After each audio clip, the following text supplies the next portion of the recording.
Let's talk about Algonquin Park, what it is, and how to enjoy it.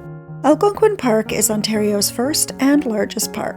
At 7,500 square kilometers, it is larger than Prince Edward Island. It's a great place to hike, camp, paddle, mountain bike, and fish. The fall colors are spectacular in September and October, and in the winter there's cross-country skiing, skating, and snowshoeing. The park is packed with wildlife: moose, deer, black bears, wolves, beavers, and birds. So let's look at ways to enjoy this spectacular park. Whatever you do in Algonquin Park, the first thing you'll have to do is make a reservation. Let's talk about visiting the park for the day. You will need a daily vehicle permit, DVP, which can be purchased on the Ontario Parks website up to 5 days in advance. With this pass, you can park in the trail and picnic parking lots. Now, what about staying overnight? Most of Algonquin Park is accessible only by canoe or kayak, but there are still a lot of areas you can drive your car to. There are 12 campgrounds where you can drive your car right up to your site. Campsites can be booked 5 months in advance, and it is a good idea to book them early. You can rent a canoe or kayak and have it delivered to your campground.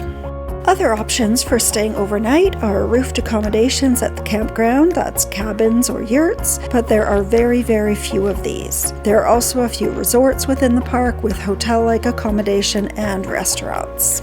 There are a lot of hiking trails that you can drive your car to, mostly along the Highway 60 corridor. They range from about 1 kilometer to 11 kilometers long, and they are all very clear and well marked.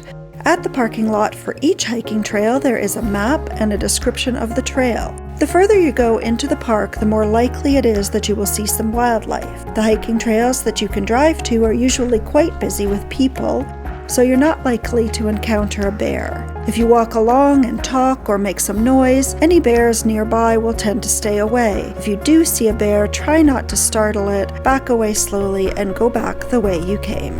The park has 3 bike trails, as well as picnic areas and swimming areas. There are places where you can rent a canoe or kayak for the day. And finally, there are very few stores and restaurants in the park, so it is probably better to bring your own food and find a picnic table or a lookout for lunch. If you would like to go into the interior of the park, there are 2 ways to do this. One is backpacking and the other is paddling. There are 3 backpacking trails that lead to interior campsites. These trails range from just a few kilometers to 88 kilometers long. You will need to purchase a backcountry map to see the campsites, and you can book these online up to 5 months in advance.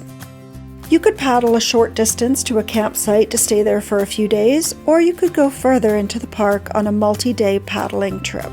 Either way, you will need to buy a backcountry map showing details of the lakes and the campsites. You will have to make reservations in advance. You do not actually reserve a specific campsite, but instead you reserve a spot on a particular lake. The first paddlers to arrive will have the choice of which campsite to use for the night.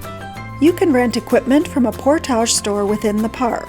You leave your car in the parking lot, rent a canoe or kayak, life jackets and paddles, and then start off on your paddling trip right from there. All rentals need to be reserved in advance.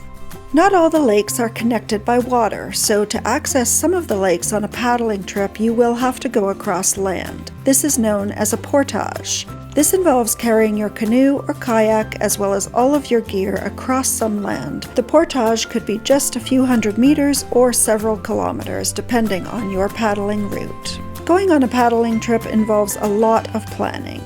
If you are not experienced with paddling trips, it is a good idea to first go with someone who is experienced, so you can learn how to manage it yourself for another time.